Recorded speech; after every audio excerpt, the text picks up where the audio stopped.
Great. Okay, so we're gonna go ahead and move. Hopefully you all had a make me smile moment. That's from another NPR show that I listened to. But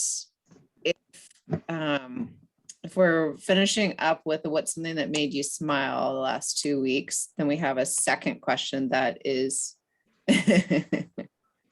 we have a second question that's related to some of the content today. So we'll give just a couple more minutes for people to finish up with something that made you smile in the last 2 weeks.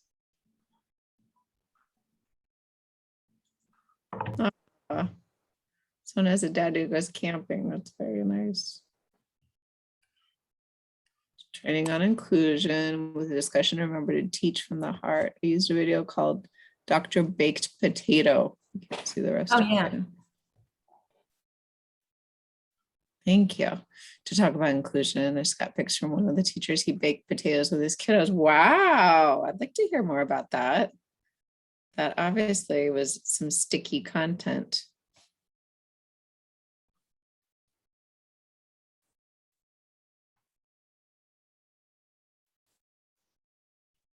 All right. So Kelsey, can we move on to the second question?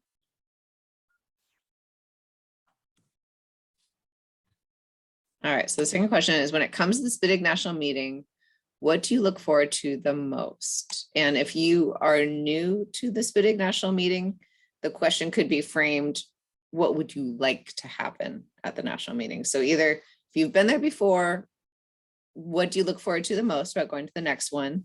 Or if you've never been there, what do you hope to get out of the national meeting? Because we will be talking about it today.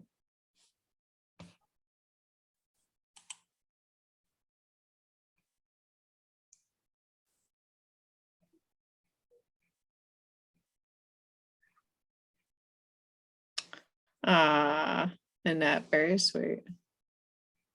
Good. Thank you, Selena. Learning from other projects, guidance, mentorship, resources, connecting with successful states and learning their strategies, successes of others. All right, so you're seeing a theme already. It's really like what you get from the other states, not from outside experts. It's the networking, informal settings, reaching out later. Good. Okay, what's happening in other states? Tools and resources shared with others. Okay. Learning from others. Good. Tools and resources. Well, Kelsey, sigh of relief, right? That our draft agenda is meeting the, because if it was a mismatch, we'd have to go back and reassess.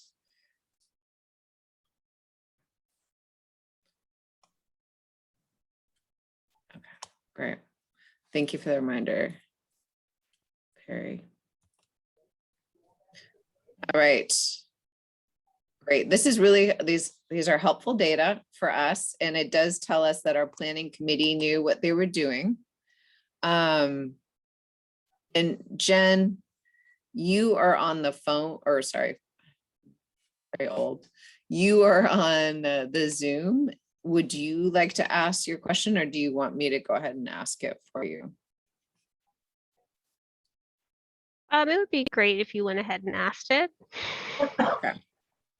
And so everybody who's on the call, or again, the call, everyone who's on the Zoom, we were wondering if you know of some strong technical assistance providers who have worked on inclusion with you.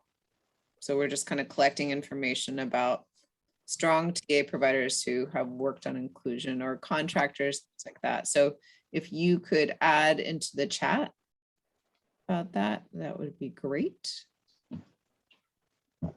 We know the TIE Center because they work with us. We've got the Swiss Center, the TIE Center, NCII, and we're just kind of collecting more names of folks who have resources related to inclusion or can provide support on inclusion. Great. Okay.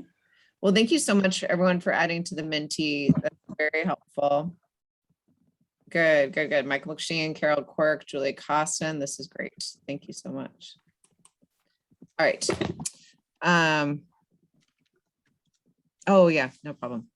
Okay, well, thanks everyone. It is so good to see you. We have 3 things that are happening today. So 3 different segments of this meeting. And Kelsey, thank you so much for putting it together for us. First, we're going to kick it off with Michigan, with Anna Harms from Michigan. Michigan created the reading tiered fidelity inventory. So they're going to be talking about some questions that have come up and they want your input and feedback. Many of you have used it, or at least are, at the very least are aware of it or measures like it. The second thing we'll be doing is having Kristen Brown from Colorado talk about the study of what SPDIGs are doing in MTSS. So a survey from Denver University that was looking at MTSS implementation of SPDIG states. And they created a report, and we have some recommendations from that report about ways that we can support states. We, SIGNA, can support states on MTSS. So we're going to talk about the MTSS working groups with that. From there, we will roll right into the SPDIG national meeting and how you can be preparing for that, including the call for proposals information. So we got a lot to go, a lot to get through. I think it's all good, very interactive stuff. So please do be ready to give feedback, ideas, etc., however you want to do it. And with that, I will turn it over to Anna.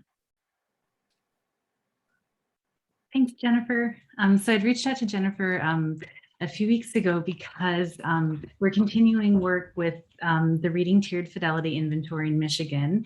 We're actually working on some revisions for version 2 of that assessment. And we've been in conversations with a few other states, Ohio and Washington, about building a data integration component into the RTFI reporting system so that it can connect to other state systems. So for those who haven't had the opportunity to learn more or use the Reading Tiered Fidelity Inventory, just briefly, it's a school level fidelity tool that school leadership teams use as a self-assessment to measure the reading components of an MTSS framework. So it's kind of set up similar to the school-wide PBIS tiered fidelity inventory in that there's like a tiered structure to the assessment. There previously were subscales. But I put a link here for more information about the assessment, and I can throw that into the chat in a minute. So we also, we have 2 data systems that support the entry and reporting of that RTFI data. So we have one that's just for districts that are based in Michigan. And then when the tool started picking up more national interest, we wanted to give people nationally more than like an Excel spreadsheet or just like a paper kind of scoring sheet to be able to display their data and present it to teams for decision-making purposes. So what we did is we took a slice of the Michigan data system that was just specific to the RTFI, and we built that out as a free access tool for anyone across the country to be able to use. So it's a district level permission form gets signed, but it's totally free and then managed locally. So people can enter their item level scores on the RTFI and notes associated with each item. They can, oops, I went wrong way. And then we have dashboards that present school level views of that data and district level views of that data immediately for decision-making purposes. And then item reports are available at the school level. We also have a data export feature that basically exports like a CSV file with however you filter the data, whether it's by elementary or secondary or a specific date range. And each state already has, or district or school has access to the export feature, which will give you all the item level scores for each administration. And that can be accessed by school level users that are set up. People can access district-wide data, regional data. I know in Ohio, we have a lot of regional users, and at the state level as well. So this is a summary of the states who currently have at some scale, a range of scales, are entering data into the RTFI reporting system. So it's actually quite a few. I think Ohio, we have the largest number of districts and schools who are actively entering and using that data. And we've been in conversation specifically with Ohio and Washington about building an integration that would allow for not just leaning on this data export feature, but actually having an automated kind of nightly integration. And so as we move forward with the design of what that integration could look like, we thought it probably would save us time in the long run to do a scan nationally, which is why I'm here with all of you today, to see how can we build that that tool in a way that it would work really well for a variety of states, including Ohio and Washington. I have a couple of questions for you all, and I'm wondering if we could maybe just use the chat to respond to some of these. So the first one is whether you have a state level data system that you would like the RTFI data to feed into. So in the chat, if you could just list your state that you're representing and then just say like yes or no, or if there's some other type of response like maybe, but I'm not sure, that's fine too. So we'll pause just a moment for you to respond to that.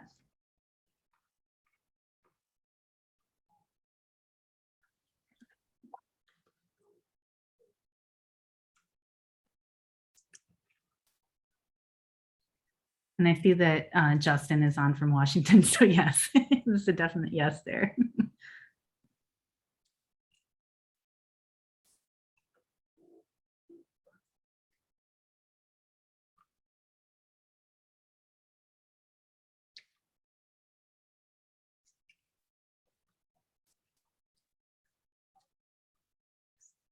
Great, thank you. Okay, this might be hard depending on your familiarity with the RTFI and that national reporting system. While we see more responses to that coming in, I will go ahead and ask the second question if it's applicable. One API that we're using in Michigan is something that PBIS application set up for us to pull in school-wide PBIS tiered fidelity inventory data into our system nightly.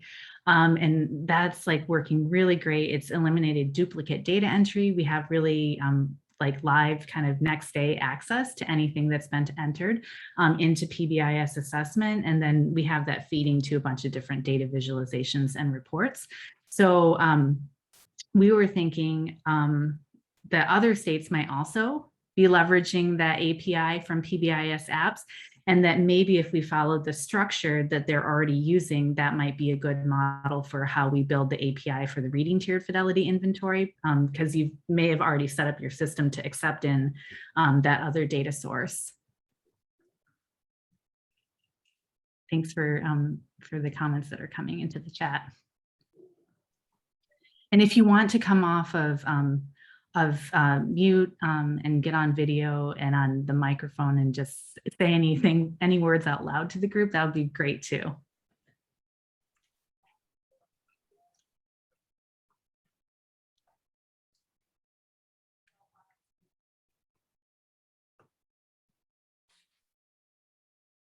Yeah, it's interesting. Did you see from Oregon? Critical component would be ability to quickly disaggregate data through a checkbox menu. Jennifer, are you able to say a little bit more about that? I'm not sure if I have a clear understanding of the checkbox menu concept. So for example, and it wouldn't necessarily be checkbox, but so that you could pick and pick up on intersectionality. So for example, is it our LGBTQ students that also are identified as Native American that aren't doing well or are doing well, or any data system, or is it our teachers of Native American descent who in their teams are not finding this to be successful, or any information that would allow us to disaggregate the who, and I'm not sure if you're looking at student level data or team level data. I'm guessing it's a mixture of both, but whatever integrated system, that functionality is essential. But Jeff's is on the list someplace. Thanks, Jennifer. Yeah, so the RTFI is a systems level tool looking at adult behaviors related to MTSS implementation, sort of like school-wide. So it's the data don't represent any student level outcome measures and aren't tied specifically to teachers and teacher identities.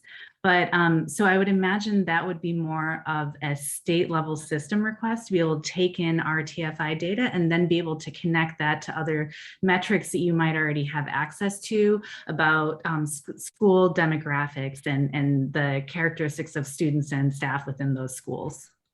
Yeah, and let me say a little more. Sorry, I was just in student level data mode thinking about that. I know it's systems. So one place that we often break it down is new staff or new teams, or, you know, sometimes we have found that it is helpful to have some background information about team makeup to figure out, you know, being able to look at school-wide trends and then individual teacher trends to see if there's any patterns whatsoever in the makeup of teams and how they're progressing. Thanks, Jennifer. I think that's a really helpful feature for us to keep in mind as we think about building out more aspects of the system that would allow people to kind of input more information about their team composition who's completing the RTFI. That's a really good idea, actually. So I'm going to kind of take note of that. And then I'll kind of take out from the chat some of the people who are saying, yeah, we're interested and we need to learn more.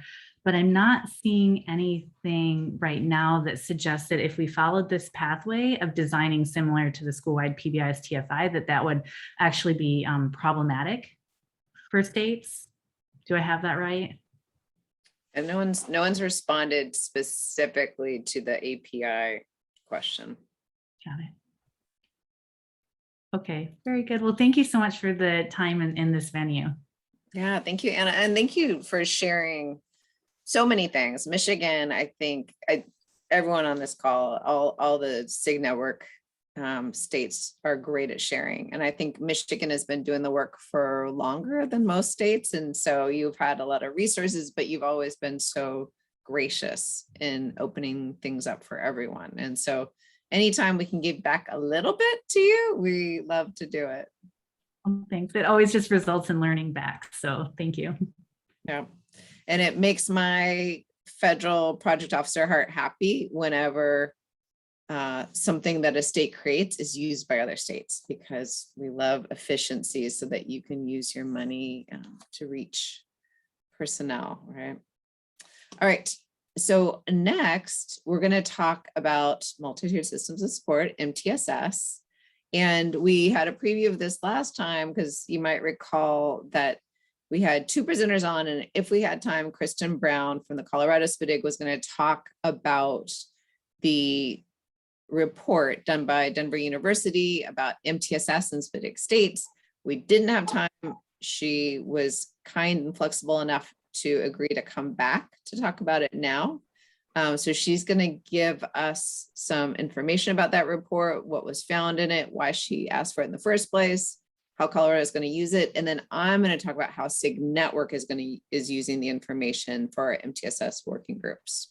So Kristen Brown is the project director at Colorado. She has a 2016 grant that they're finishing up and has a new 2021 grant, which we talked about last time as well. So I'll turn it over to you, Kristen. Thank you. So Kelsey, I think that everything is uploaded for folks to look at, correct? Correct. Yeah, I should have that. Would you like for me to share my screen, or would you like to share your screen? I can share it. So can everybody see? Let me put it on full screen mode. Okay. So it was interesting. We were working with Denver University on Colorado's MTSS program. And actually the professor that we were working with sat on our advisory group. So she reached out, she had school psych doctoral students that had to do a project. And so we chose MTSS, and I wanted at the time them to look across states. And I'll give you kind of some background of the areas that we hoped that they would look at. And then they also did some research on our bullying prevention work. So with the states, these are, and literally this is, let me take you guys off. Literally these are the students and this is their presentation. So it's too bad that they can't be here and match the faces with the states that they contacted.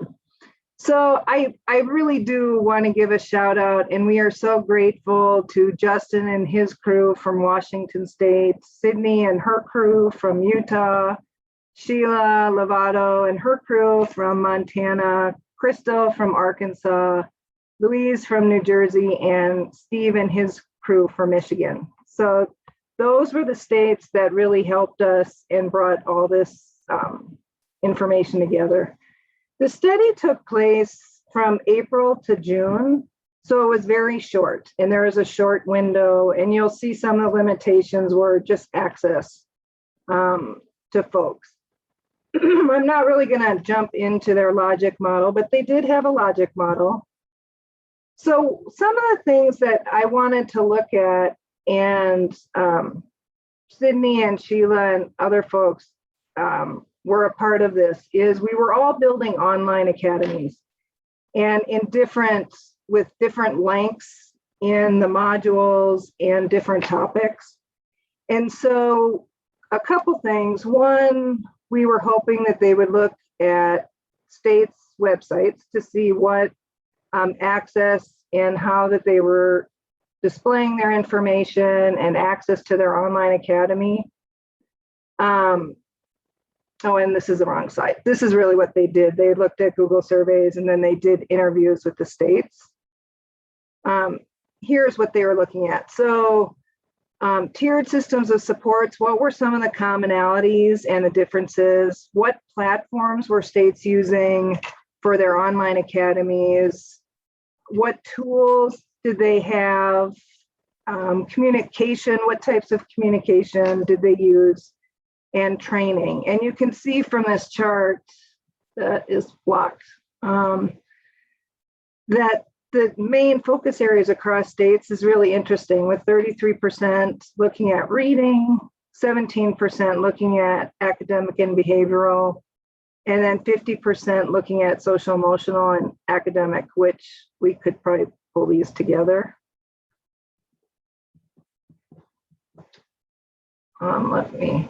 So the biggest takeaway, the biggest takeaway was that all the MTSS teams expressed an interest in collaborating across states, which was wonderful, and that they were serving similar functions, resources, and efforts. So some of the key options for consideration were resource sharing across states, which is training guides, fidelity checklists, surveys, and other tools. And I can tell you from where we sit in Colorado that we just finished practice profiles and truly used what Michigan had done with their practice profiles as a guide. And so more resource sharing like that, where we can collaborate on what other folks have done, and which really helped us to define our practice profiles. Work together to address new needs. So what new tools are there, just like Michigan just presented? And how can we incorporate a collaboration and innovative process together as states, and maybe divide and conquer in different areas? And then really specifically, and I guess that this would be more for states, is how can we structure communication so that it's beneficial and not burdensome? And then teamwork interventions. So the next steps are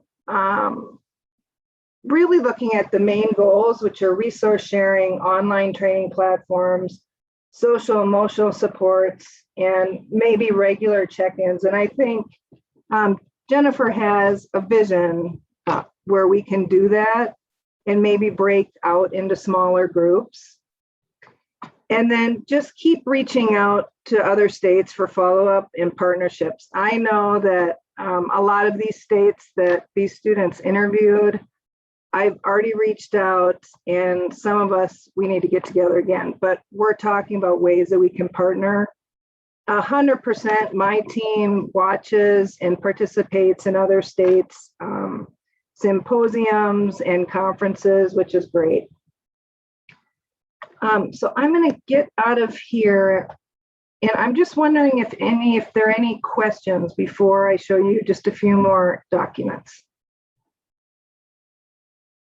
And I need to find you where you guys are.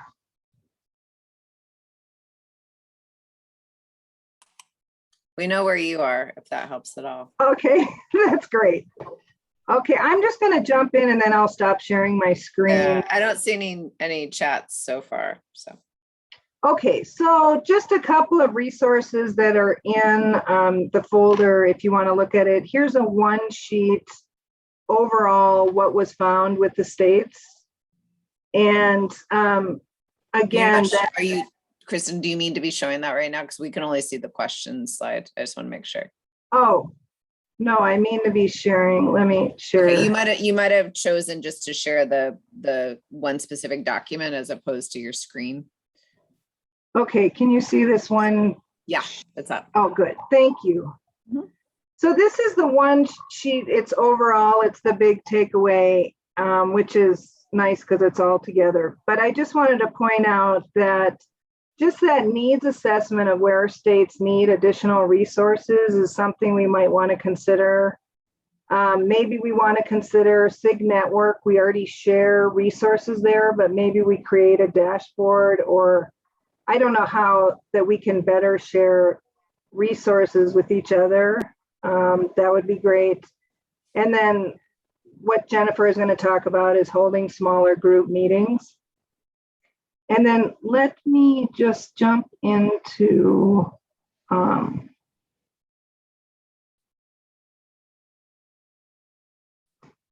well, let me stop sharing and just tell you that there is a long report with very detailed information with states that I know we're all busy, but it would be worth just, especially with the groups that we're developing, to look at states' responses to some of these questions. So the report is in the folder. You can take a look at it. And it just is a deeper dive into some of the findings that they found. So I think the big takeaway is that we want to work together and collaborate. And I think it's so exciting that we're going to have this opportunity to start sharing resources and not reinventing the wheel, where we can highlight what other states are doing. So with that, I will toss it over to you, Jennifer, unless anybody else has questions or.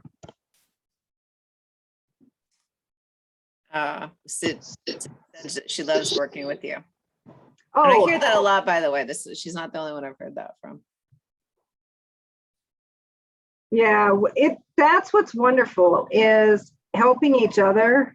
And all these states we relied on, I mean, beyond this call, of really reaching out and offering examples and talking about what's working and what isn't working. And Sydney and I have had that conversation on her platform, the conferences. So it'll be nice to have that open forum with other states. All right. Good. All right. Well, Kristen's not going anywhere. So if you guys come up with a question, it says, thank you, Colorado. You have an amazing MTSS team. I'm Sheila. All right. So that is just, I think it's a brilliant idea to do that survey work. And I love that you had students do it for you, doc students do it for you, because they now understand state work a little bit better. They understand MTSS a little bit better, et cetera. You've gotten them off to a better start, I think, by doing that work. And, And we hope that they intern. So, yeah. Yeah, no, I mean, free, so to speak. But yeah, no, I think it's a brilliant idea, and we are building off of that. So one of the three big findings was that states want to work together in smaller groups to learn from each other. And although we have an MTSS community of practice, that is a very large group. started off very large. It's pretty big each time. And so it's a little bit challenging to really get down to the nitty gritty and have states share things with each other. It's been more of an expert sharing situation, so more of an information sharing community. So these MTSS working groups, we would continue to have the MTSS community of practice, but we would also have these MTSS working groups. And what we did was we sensed the needs. So we did an assessment of the main needs that people said they had, and we built off of that report from Denver University. And from that, we have some information about the groups and how often they'll meet. All right, so these are the working groups. We've got communications, including children with the most significant needs, modules, social emotional learning, and team functioning. Communications will meet every 2 months, and some focus areas. And these focus areas we got from the MTSS community of practice. They worked on a Padlet to describe what they would like to delve into in these areas. So that shared conceptual understanding of MTSS with schools and districts and families, communicating with families, and sharing the impact of MTSS. So for including children with the most significant needs, what we did was we averaged out people's responses, and more people said that they wanted to meet monthly than every 2 months. So that's how we ended up there. Doesn't mean it's got to stay there forever, but it will at least start monthly. Better understand the relationship between SDI, especially design instruction, and MTSS, some concrete examples, modules. This is synchronous, asynchronous training and modules, all of that. Meet every 2 months. Determine what's out there. So we already talked about this a little bit. Lots of states are creating modules. So what is already available? What's unique about each of those, or what's redundant? Resources for administrators. And then this was an interesting one, creating content that balances the technical and the adaptive. So how do you win over hearts as well as minds with your content?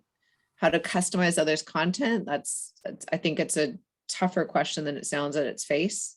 And then leveraging TA Center resources. So what's already available that you can use? And you saw that DC is interested in that in their inclusion work. Social emotional learning, integrating academics, SEL, and behavior, and demonstrating the impact of SEL. Team functioning. There were lots and lots of ideas that came out about team functioning. So this is definitely like rubber hits the road. People knew like we need more models. We need to understand the skills that team members need. We need to understand which stakeholders to include. How do they network? How do we blend, say, a behavior and academic team without overwhelming the folks? So lots of good thoughts on that. Any questions on the topical areas for the MTSS working groups, or how often they'll meet, or what they're going to start off talking about? Jennifer, I would just add with the modules, it would be great, and you and I just talked about it today, to see what credits they're offering and some partnerships with higher ed in terms of teacher retention and training in MTSS. Excellent. Excellent. Hopefully someone's taking a note of that, because I can't take notes and share at the same time. But that's great. We will definitely use it. Others' ideas?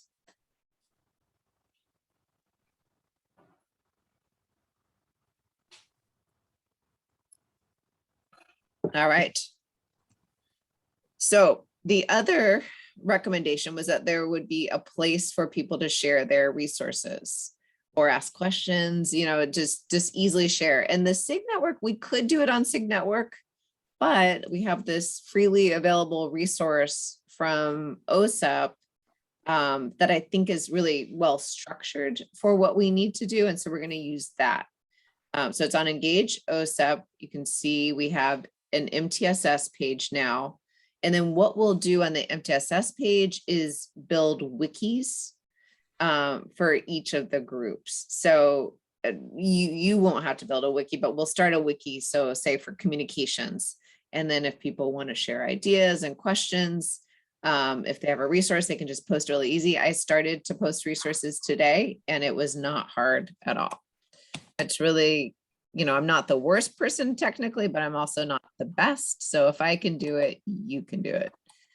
So this is my user profile. So once you have a user handle, you can see all the groups that you're on. I'm on a lot of groups. And then from here, I go to groups and I choose dig. From there, you can see we got evaluated engagement, MTSS, overall SPDIG, and serving Native American children.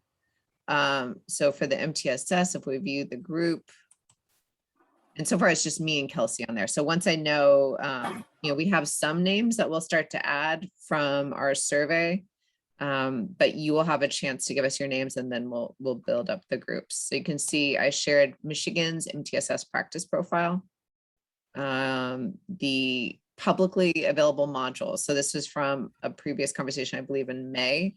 So like Oklahoma has a ton of freely available resources that you could use for MTSS. So that's on there in other states as well. MTSS efforts across selected SPDIG states. This is what Kristen was just talking about, the analysis and intensifying literacy instruction from Kim St. Martin and other authors. So you can see there's a wiki, that's where you can, that's where we'll kind of keep a conversation together. You can start a discussion.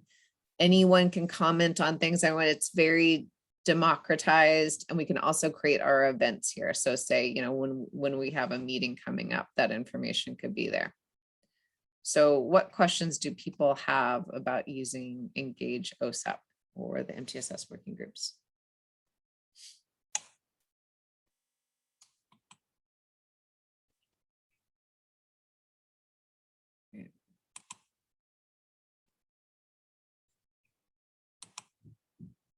How do you get a login? So just email me that you are interested in it, I think.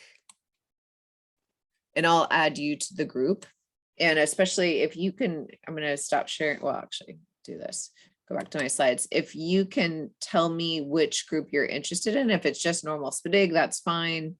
If you're interested in one of the working groups, then we can make sure that you're part of that working group's invitations, etc. But one way or another, we can get you and Engage OSEP whether or not you want to be in a working group. Yeah, so you can email myself or Kelsey. So here are our email addresses.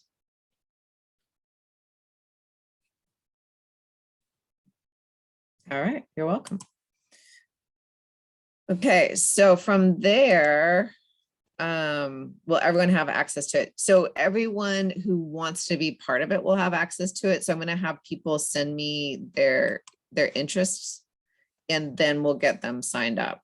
So we're not going to just do all of SIG Network right away. We're going to do people who are actually interested and see how that goes.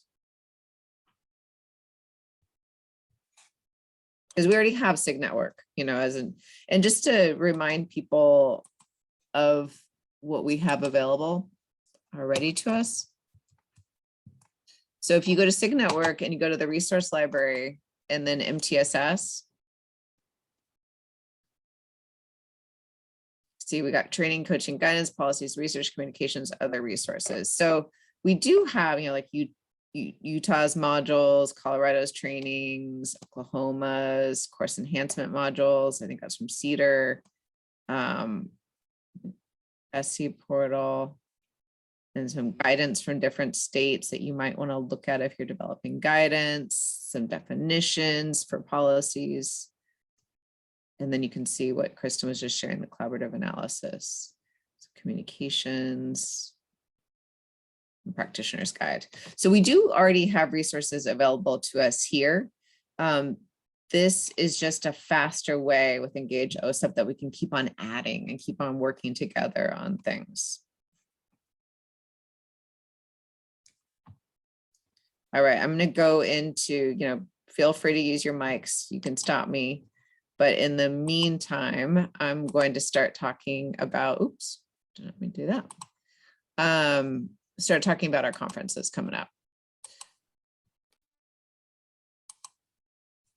And Jennifer, I think there were a couple of questions in the chat sure. about OSEP.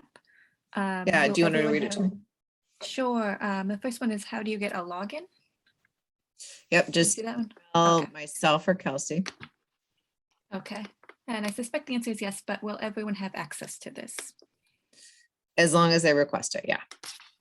Thanks. Mhm. Yeah, at some point we might just universally batch it, but we have a very big SIG network list. We don't necessarily cull names off of it as people leave, because sometimes it's helpful to still have them interacting with the listserv, but it just makes it a little bit harder to just send a big list over for something like this. All right, so you might notice the beautiful graphic that was created by Kelsey Leib. And the theme this year is telling our stories. And so she created a journal, some writing implements around it. I just think it's really nice and relaxing to look at. So, you know, I would do the virtual clap, but I can do the real thing because I'm talking. And many thanks to the planning committee. We have Sid Seeger, Annette Young, Steve Goodman, Carrie Haig, Laura Borwigan, Kristen Perez Rickles, Kelsey Leib, and John Lind. And thank you so much. They have created a really, really good, I think, thought-provoking agenda for us. So we got to start with the why. Why is our theme telling our stories? So I'm going to start with my why. The other planning committee members might have a different why. Kelsey might have a different why, but this is mine. So why do we want to think about telling our stories? Because we want our professional development to be sticky. That means to stick with people, to really have an impact. And I think the more we include storytelling in professional development, the better chance that it'll be sticky. The other reason for me is that I want you all to be able to tell your project stories in a way that helps with recruitment. Say if you're looking for new sites to work with, helps with uptake. So you're telling your story, people are interested and they start to use it, what you're supporting, and helps with spread. More and more people become interested in spreads, and or you receive more funding, say from the legislature, because you were able to tell your story so well. So there's like more the way that you're doing your work and then telling the story of your work to others. Those are my two whys. All right.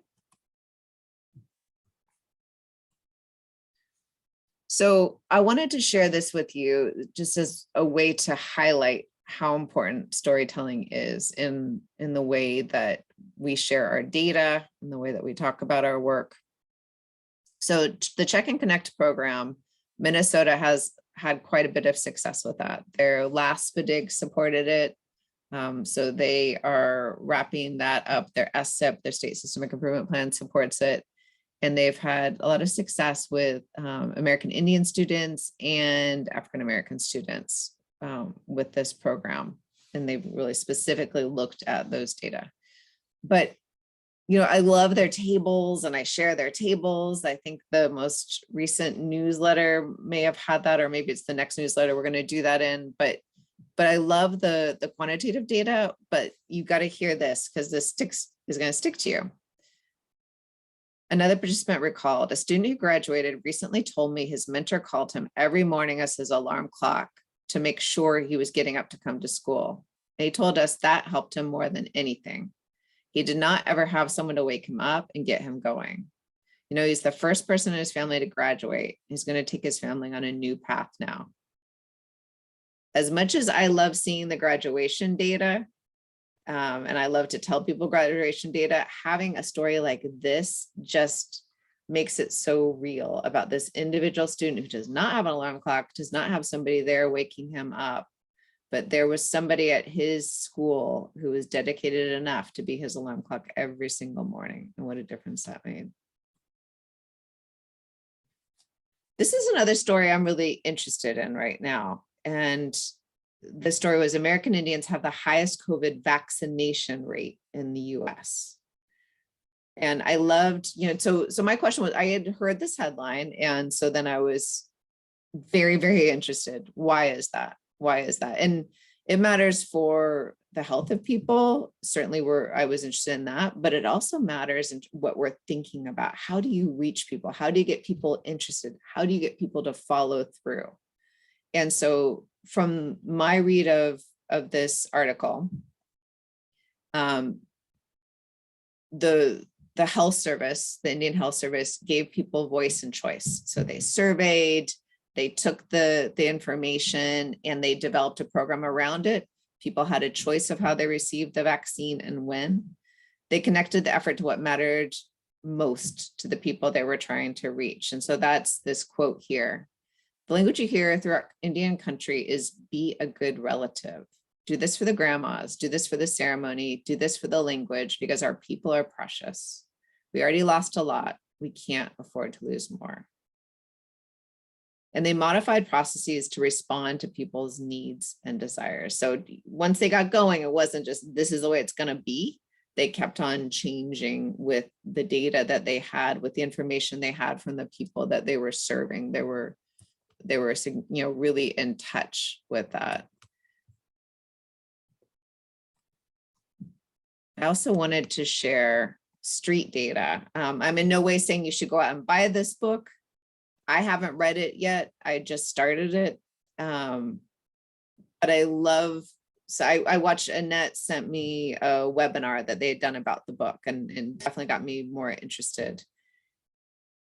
And the idea that I took away from it was, I love data. I all kinds of data. I want all kinds of data, but we don't have a lot of data on what's going right with some of the kids that we have a lot of data on what's not happening for them, and about gaps and things like that. We don't have a lot of data about what's going right for them. What strengths are they bringing into things? How can they use those strengths? And so looking at some of the data that's already available to us, maybe it's student perception. I think I'm hopeful that it's going to give me a lot of different ideas about the kinds of information we can use that will transform the way that we see people, because there's a lot of conversation right now about equity and empathy that will help us with equity, but it's hard to get to empathy unless you know people's stories. You really have to understand where they're coming from, like the walk a mile in the person's shoes idea. There's lots of different sayings from that, ancient sayings from that. But you have to understand that context. You have to understand that kid who does not have an alarm clock or someone to wake them up.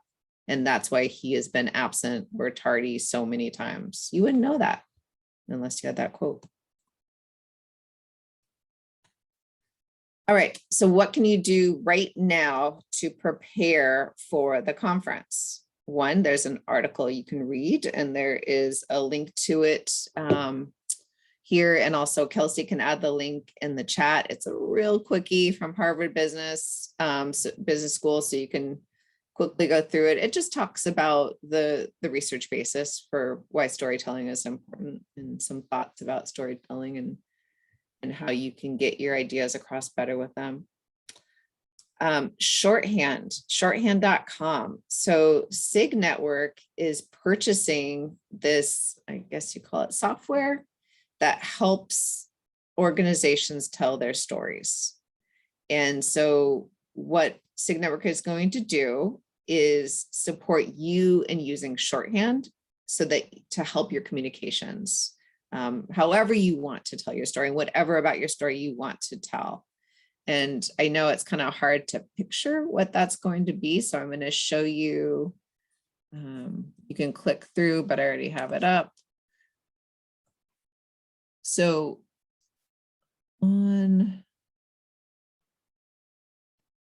actually, I might click there because I'm having a hard time getting the link there.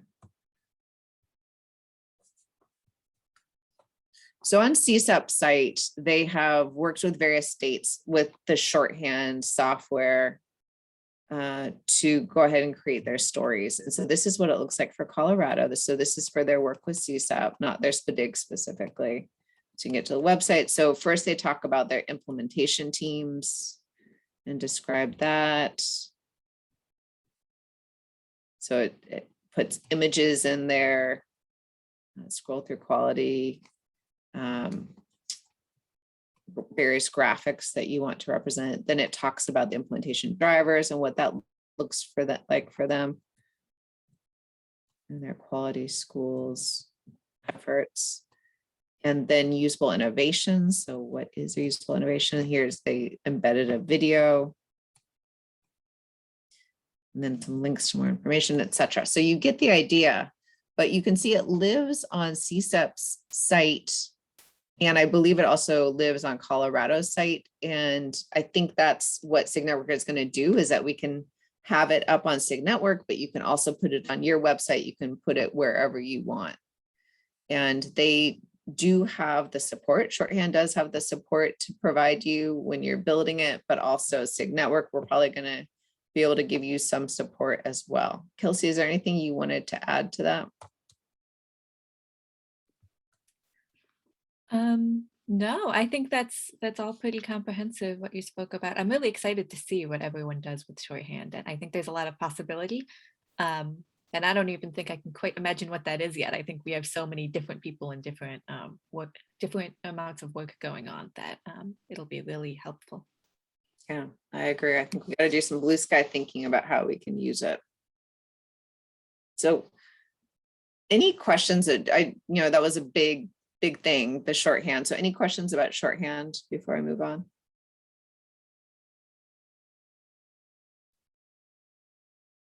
All right. So another thing to be preparing yourself right now is that in breakouts, we will ask, especially the presenters or facilitators in the breakouts, to always include a related story of a student, a child, a family member, a teacher, other personnel, or an unexpected result related to whatever you're talking about in the breakout session. So we're really going to try to have everyone lead by example of telling a story. So who should you invite to be part of its virtual national meeting other than the usual suspects? And this is, I think this picture is a little bit of an age gauge. I think most of us are aware of what that movie was, but it'd be interesting to see if there's some who aren't. So please do invite your IHE partners. So your university partners, your family engagement partners, such as your parent training and information center. Who else might you invite who is not your typical team member to bring? And I'd like to just, if you could use the chat right now and just provide some ideas of who else you might invite that is not the usual suspect.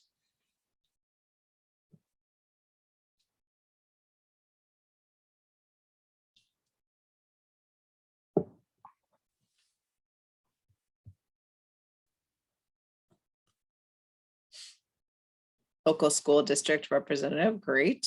General education partners, very good.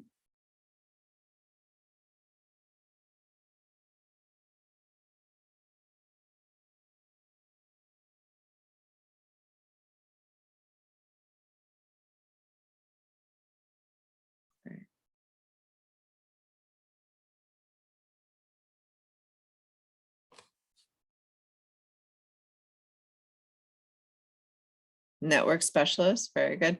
And we have a question about shorthand. Is it similar to RISE by Articulate 360? I do not know the answer to that. We can certainly look and see how similar it is.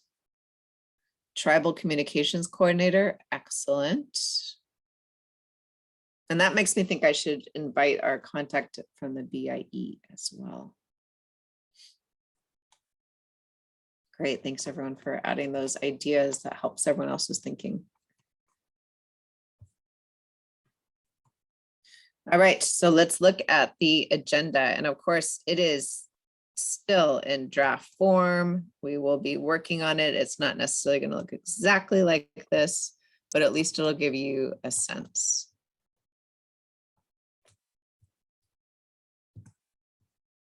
I have a call later on with a possible keynote speaker, the keynote speaker that our group chose. So, hopefully I'll have his or her name ready for you soon. I also forgot to add to my slide SIM StoryCorps. So the strategic instruction model from Kansas, University of Kansas, some of the states work with, like Florida works with them and other states do as well. I think Virginia, they now have a StoryCorps that they've put together, just, short little stories between two people where they talk about something related to the sim. So if you want to take a look at that, just another way of thinking about telling your story.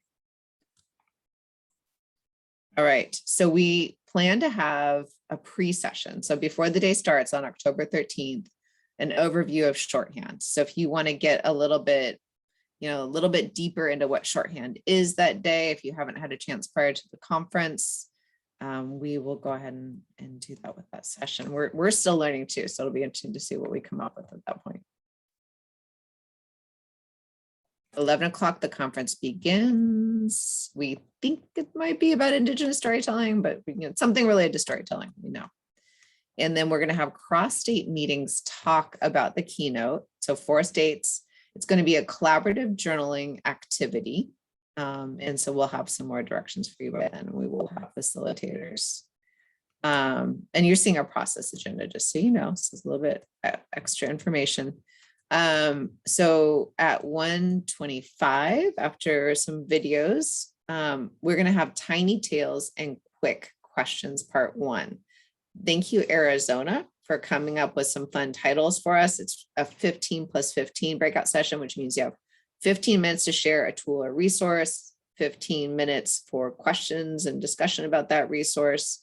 And you can see some of the topics people had come up with that they were interested in, like creating your own podcast, doing empathy-based interviewing. And then we'll have another session of 15+15.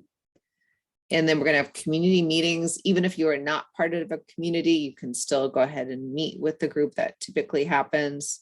So we have MTSS, coaching, evaluators, and family engagement. So you will get to choose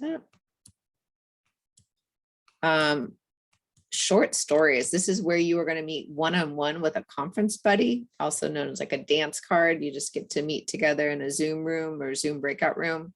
And you're going to be sharing from that day 3 big ideas you took away, 2 questions, and 1 action. Some of you might recall that as the 3, 2, 1. All right, then we'll have a lounge open if you would just like to informally chat with people from 4 to 5. And then we'll start again the next day at 11, so on October 14th. We're going to start with using data to tell your story. And so I talked about there are various ways that storytelling could be, I think, really fruitful for your SPDIG. And thinking about how you use your data to tell your story is one way. And so there are questions like, what data are you collecting? Is you missing something from the data, or have you, say your family engagement data, you're having trouble recruiting people to respond to you, or trouble getting responses? That's something that you could bring to a group and they can problem solve and give you strategies. So we're going to use the consultation protocol for that, where you're going to have a chance to think with a group about any challenges you've had around using data to tell your story. So the forum, sharing our stories for stakeholder engagement. The forum is more of a formal presentation. The focus of it will be on stakeholder engagement. So then we're going to have role-alike story circles. And so there will be a prompt that will give you that day. And each person is going to share their story around the prompt. And then Janice Carnetti has graciously agreed to present about using storytelling in your professional development. It's going to be a fantastic session. Then we're going to close with a note to your future self. So you're going to write a note to yourself with 2 pieces of new learning you've gained and what your goal is for using that new learning. And you will receive that note from your future self a year from now. And then we're going to close it out, I should say, with the Leadership Award, this year's Leadership Award, and just a few notes from what we heard across the conference. So that is the agenda. Questions about the agenda?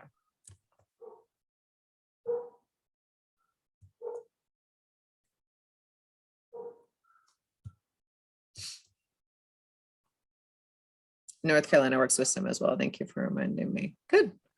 I'm glad it's looking good to someone. All right, so still this idea, this is the meta aspect because we all work on professional development. We really focus on it. So any professional development, you're trying to think about how the professional development is done as well as what you get out of it. So a couple steal this ideas for you.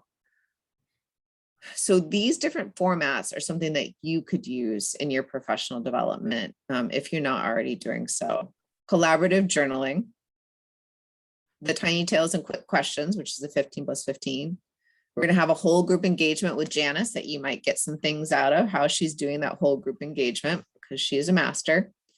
The short stories, so doing that end of day wrap up between two people in a breakout room using the 3-2-1 process, using data to tell your story. We're going to use the consultation protocol. So it could give you ideas about how to think about data. It could give you ideas about using the consultation protocol. The forum, there's also that, which is pretty basic, but maybe that stakeholder engagement will give you guys some ideas that you can steal. The story circles, this is going to be a role alike breakout with the story circle. So if you like that, you might want to use it. And then of course there's note to your future self. We are going to do s'mores, real s'mores, not virtual s'mores, because that would be disappointing and sad. We are going to do real s'mores. And this came out of Karen Ward. Most of you know her from CSEP. She heard our theme about telling our stories and she said, that makes me think of s'mores and sitting by the campfire. And I said, that sounds fantastic. And so what John and Kelsey are going to do is they're going to get physical addresses from the project directors. They'll send out a kit or a box to you, and then you can distribute them to your team members. And just a celebration of the communal enjoyment of storytelling. Proposals for the various breakouts that we just talked about, are due September 17th. I keep doing that. So if you cannot meet that deadline, talk with us. This is not a grant application. Shouldn't be that much pressure. We know how much pressure you're already under, but the general idea is September 17th. So we can start putting together things on Zoom, the Zoom meeting. All right, what questions or ideas do people have for us? Great, thank you everyone for the positive feedback. Our planning committee is awesome and brilliant. When will the final agenda? We have, so Kaylee, I was showing you the process one, but we have an agenda that can be used right now. And Kelsey, do we have it up on the national meeting site yet? We don't yet, but I can get that up today. And then when I send out the call for proposals today, I can attach that as well. Great, very smart. So Kelsey is going to send out a Qualtrics survey, super easy to fill out. So if you already have an idea, you can do more than one breakout.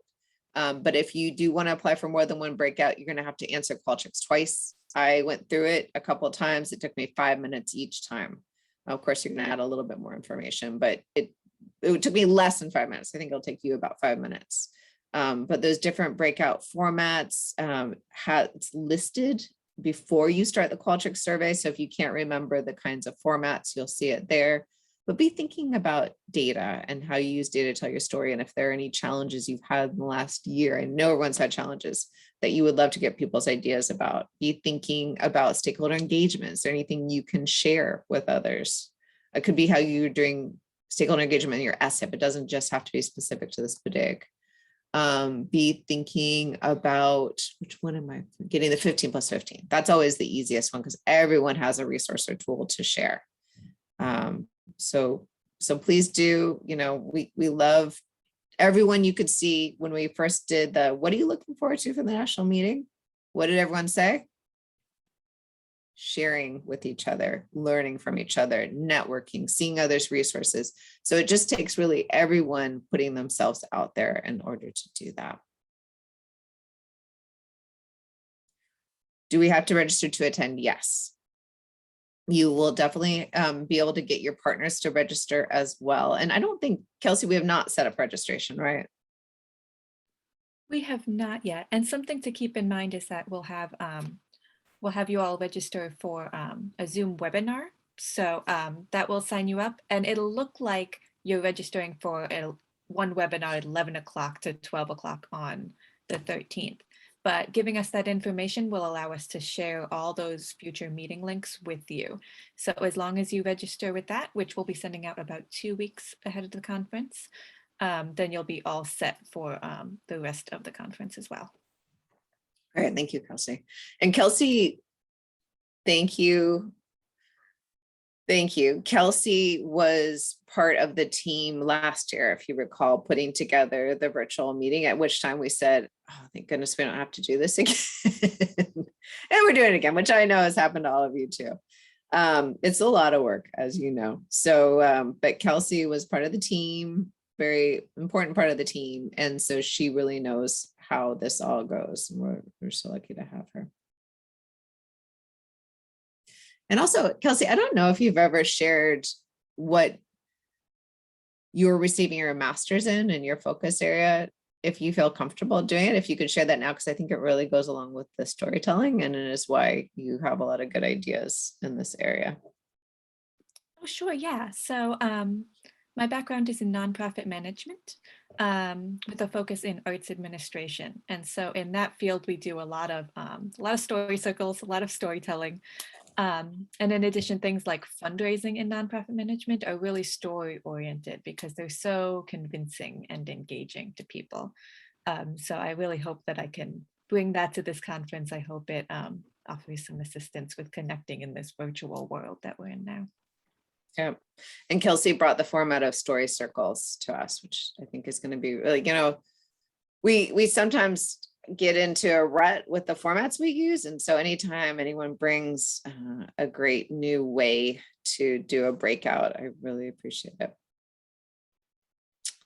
All right. Well, thank you so much. Thank you, Anna, for sharing about the RTFI.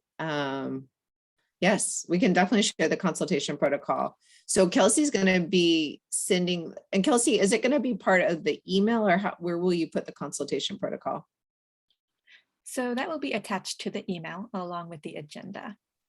Good. So you all will get that. I think, is it today or tomorrow it's going out? Will you remind me? Today, like right after this call. So you'll see it very shortly. Great. Good. Okay. So you're going to get the agenda. You're going to get the consultation protocol. You'll have the survey that you can respond to so that you can have a session. So a lot of good stuff going out. Okay, well, it's good to see you all. Thank you, Kristen, also for so much for the work you did with the MTSS survey and for helping us move along. Thank you, Kelsey, for organizing this. And thank you, everyone who gave us your good thinking today. Have a good afternoon.